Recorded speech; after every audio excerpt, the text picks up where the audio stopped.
Kalau ngomongin perselingkuhan Pak, di Alkitab ada nggak kisah tentang perselingkuhan itu? Ada dong.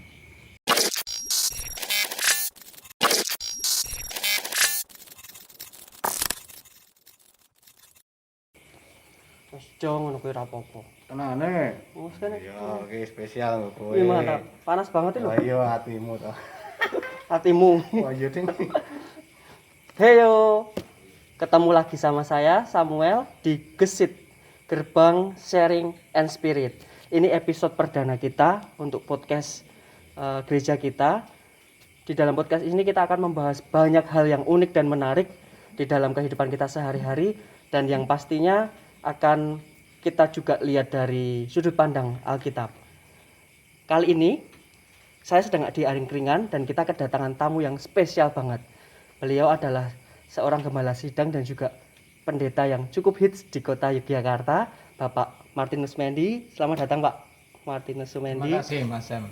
Biasanya ini kalau di Jogja ada tamu, kita ajak ngangkring Pak. Kita di angkringan ngobrol-ngobrol santai gitu. Iya. Boleh dibuka aja Pak maskernya? Boleh. Biar kita ngobrolnya enak, kan kita udah jaga jarak. Mau ngunjuk apa Pak? Saya biasanya teh bening. Teh bening. Ya, gulanya sedikit saja. Jo, teh bening, gula sedikit. Siap. Monggo. Monggo, Bapak. Ya, terima kasih. Ini Jo siapa ya namanya? Pak Ijo, Pak. Jo. Pak Ijo. Iya. Nama Jogja banget. Iya, saya bakul angkringan paling hits di sini, Pak. Nggak kalah dengan Bapak. Iya, bagus. Dijaga kebersihannya. Siap, Pak. Monggo. Tunjuk. Atur nuwun ya, Jo. Siap.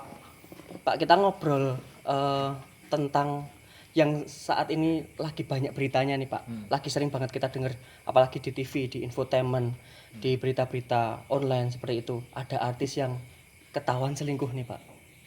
Artisnya hits dan juga akhirnya beritanya viral karena beritanya si artis ini kelihatannya baik-baik aja gitu ya Pak. Ternyata di belakang itu dia berselingkuh. Terus saya juga punya beberapa berita. Ada 7 skandal perselingkuhan artis Indonesia yang paling fenomenal, itu dari kumparan.com. Kemudian juga ada deretan artis Indonesia yang dapat predikat pelakor dari netizen, itu dari solopost.com.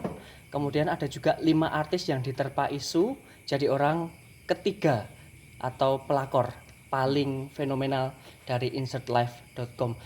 Pelakor aja dapat award Pak, dapat predikat. Hebat, Mantap ya. Ini Pak, hebat.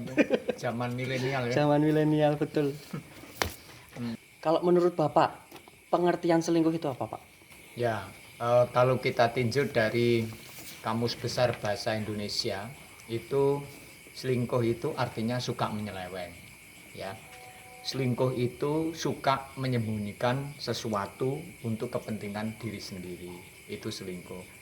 Nah, kalau kita lihat di dalam Wikipedia Indonesia, itu selingkuh adalah istilah yang umum digunakan terkait dengan perbuatan dan aktivitas yang tidak jujur dan menyeleweng terhadap pasangan. Kalau ngomongin perselingkuhan Pak, di Alkitab ada nggak kisah tentang perselingkuhan itu? Ada dong. Contohnya Daud. Tetapi dalam bahasa Indonesia kata-kata selingkuh sendiri itu tidak ada. Yang ada adalah bagaimana orang itu melakukan perzinahan, dan itu sebuah perselingkuhan karena mengingkari daripada ikatan hubungan di antara suami dan istri. Nah, Daud itu kan gitu. Jadi pada waktu dia bangun, kemudian dia naik di atas soto istana, kemudian melihat ada wanita mandi, dan wanita itu cantik dilihat dari pandangannya kan, dan kemudian minta supaya wanita itu dipanggil, dan kemudian setelah dipanggil oleh pembantunya diajak tidur, padahal itu kan bukan istrinya.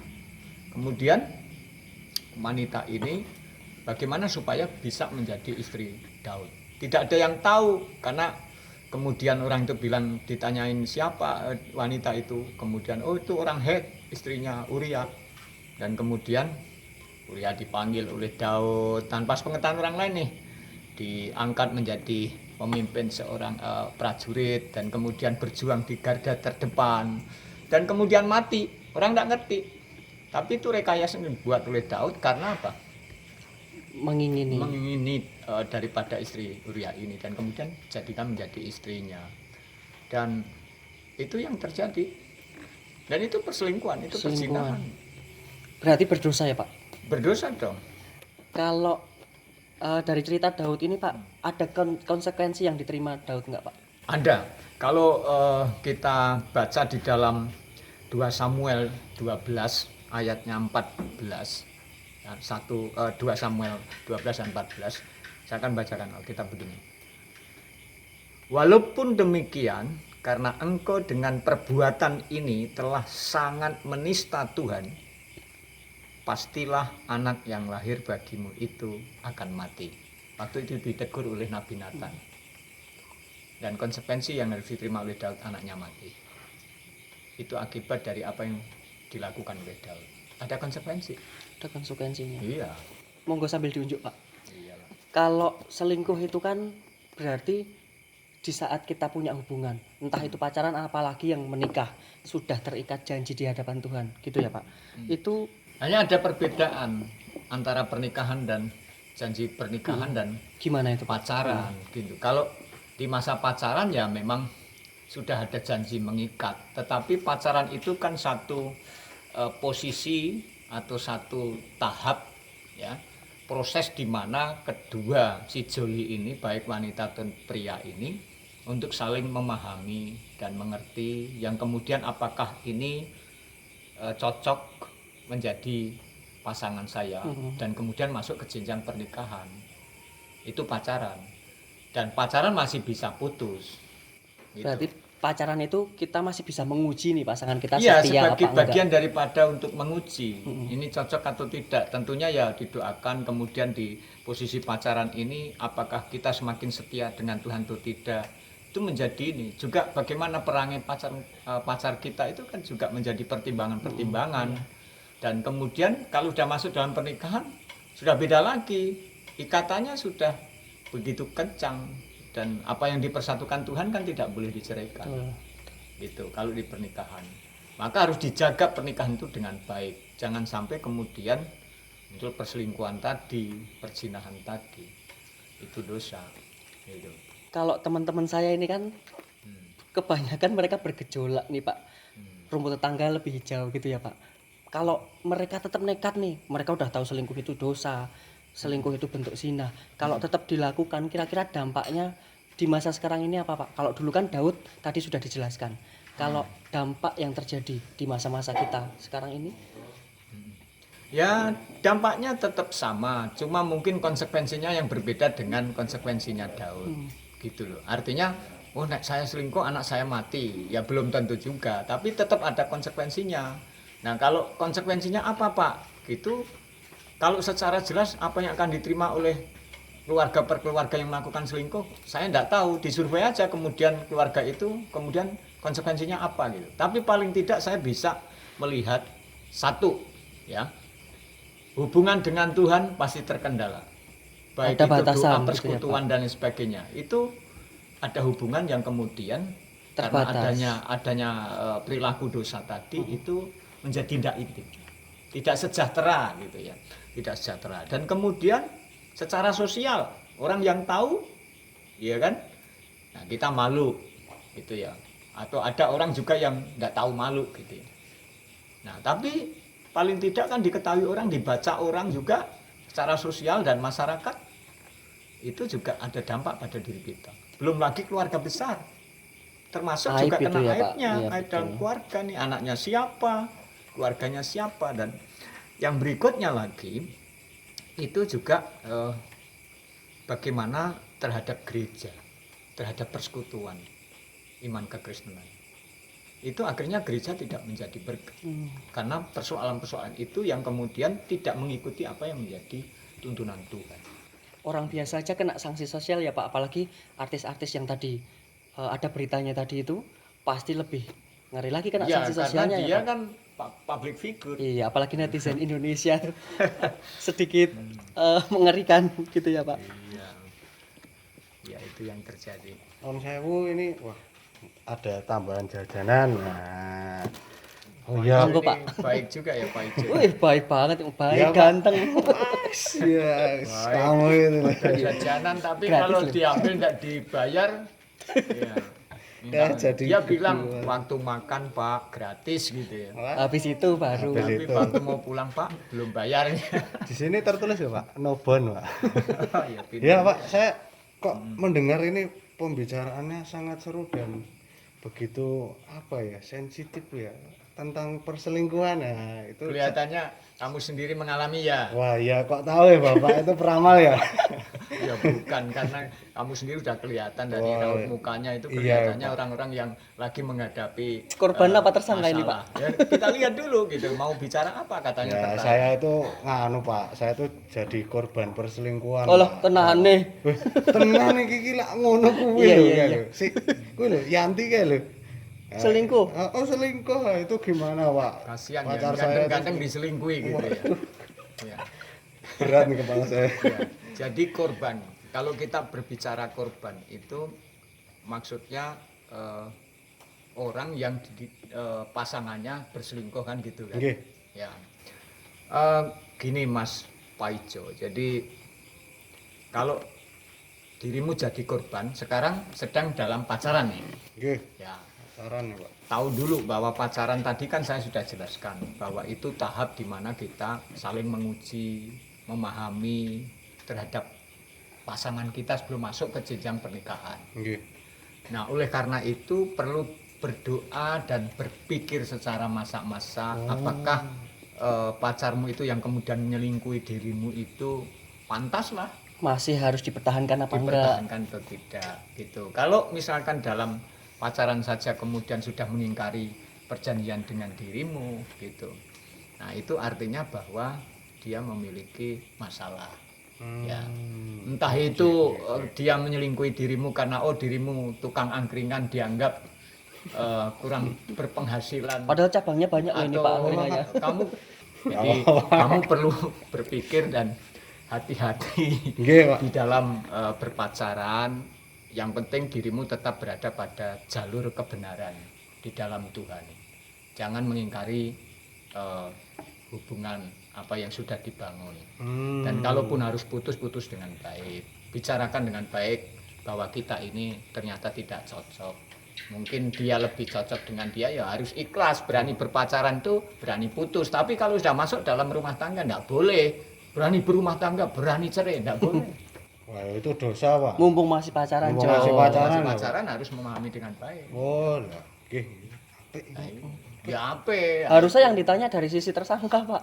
Iya toh? Lho, nyenggol aku ki lho, kok aku korban cedhak-cedhak. Jenengan iku ketoke. Bisa-isan. Lho, HP-ne WhatsApp-in kamar kos wedok kabeh. iki. Iya loh. Asrama Putri. Dari sisi tersangka Pak, di Ya, sini dulu. oh, di sini iya. dulu. Jadi misalkan kalian jadi tersangka, saya bilang kalian aja, jangan hanya satu orang gitu ya. Jadi tersangka gitu, sebenarnya di hukum Indonesia itu di pasal 284 khususnya mengenai perzinahan itu ada hukuman maksimal itu 9 tahun. Ada hukumannya, Pak. Iya, 9 tahun. Wedi Sorry, toh? 9 bulan, bukan 9 tahun. Wedi toh? 9 bulan. Mesake Yanti kok di. Tapi itu kan ranahnya orang hukum yang membahas, bukan ranah saya. Oh. Nanti lah kapan-kapan tak panggilin Nah, itu ahli dari hukumnya. Pak dari Kapolda. pelaku. Ya, gitu. Tetapi sisi yang lain yang berat itu ya hukum adat, hukum masyarakat. Itu mempengaruhi mentalitas kita juga. Dan kemudian juga bisa menimbulkan konsekuensi-konsekuensi melahirkan sesuatu yang selingkuh juga. Kita suka selingkuh itu bisa melahirkan perselingkuhan karena setan itu celahnya, kelemahan itu yang bisa diambil kuasa kegelapan untuk menghancurkan rumah tangga nantinya. Oh, jadi gitu ya. Ya. Ada yang takut itu ada hukumannya itu loh, Pak. 9 bulan. Nah, nanti Yanti kasihan saya itu masih cinta ya, Pak. Ya, Ya, wes, cinta kono, kan begitu ya. Kalau begitu tidak gampang juga bagi pelaku kemudian langsung dihukum karena kan harus ada saksi. Oh. Itu yang melapor adalah Harus ada yang bukti. korban juga harus ada bukti. Nah, kadang-kadang kan perselingkuhan sulit dibuktikan. Nggak gampang juga, belum lagi suka sama suka itu repot lagi gitu. Nanti dibahas secara hukum itu, saya nggak bahas itu ya. Oke, Tapi matur. pentingnya gini Jo, Pak Ijo, kamu Oke, Pak. harus hati-hati. Wah, Harus hati-hati, masa pacaran itu gunakan dengan baik dan tetap setia sama Tuhan. Jadi ketika pilihanmu salah, nanti masuk pernikahan bisa rusak rumah tanggamu. Wah, Gitu.